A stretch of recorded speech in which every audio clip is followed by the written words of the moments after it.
এমন একটি ইস্পাত কঠিন ঐক্য গড়ে তুলব, যার মাধ্যমে কোন অবস্থাতে বেশিবাদ তো দূরে থাক, বেশিবাদের দোসররাও যাতে কোন ফাঁক ফোকর দিয়ে সেখানে ঢোকার কোন সুযোগ না পায়। যদি আপনারা সচেতন না থাকেন তাহলে মনে রাখবেন, এই স্বৈরাচারের দোসররা, কর্তৃত্ববাদীর দোসররা আপনার আমার ভিতর ঢুকে পড়ে বিভিন্ন ভাবে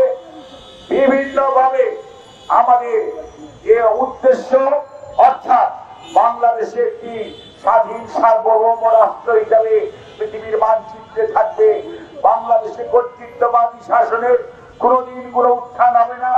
বাংলাদেশের নতুন প্রজন্ম, আগামী ভবিষ্যৎ, তারা তাদের জীবনের চাকরি জানমালের নিশ্চয়তা পাবে। সকল ধর্মের মানুষ নিঃসংকোচিতে তার ধর্ম প্রতিপালন করতে পারবে। সর্বোপরি আইনের শাসন প্রতিষ্ঠিত হবে এবং জনগণ দ্বারা নির্বাচিত প্রতিনিধিরাই আগামী দিনে নির্ধারণ করবে দেশের স্বাধীনতা, সার্বভৌমত্ব তথা দেশ পরিচালনার দায়িত্ব কাদেরকে দিবে। সকল মানুষকে সাথে নিয়ে একটি সরকার পরিচালিত হবে। এই সরকারে মানুষ আস্থা রাখবে, এই সরকারে দেশের সুশাসন নিশ্চিত হবে, আইনের শাসন নিশ্চিত হবে এবং নিরপরাধ কোন মানুষ সাজাপ্রাপ্ত হবে না, অপরাধীরা ছাড়া পাবে না। কাজেই এই ধরনের একটি সামাজিক অবস্থা, এই ধরনের একটি বন্দোবস্তের জন্যই আমরা লড়ছি। 12 দলীয় জোট লড়ছে, বাংলাদেশ জাতীয়তাবাদী দল লড়ছে।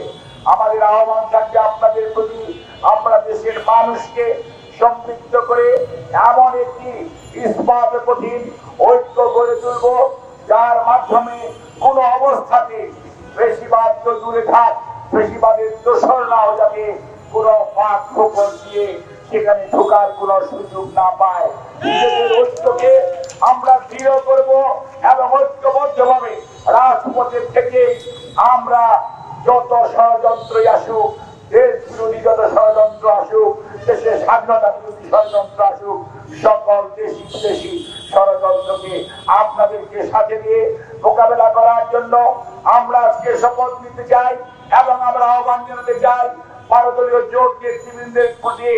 আপনারা অতীতেও গণতন্ত্র পুনরুদ্ধার আন্দোলনে আমাদের সাথে ছিলেন, এখনো আছেন। ইনশাআল্লাহ আগামী দিনে বাংলাদেশের মানুষকে একটি সুখী সমৃদ্ধ আগামী বাংলাদেশ তারেক রহমানের নেতৃত্বে পরিচালিত হবে। সেই সময়ও ইনশাআল্লাহ আপনাদেরকে পাশে থাকবো।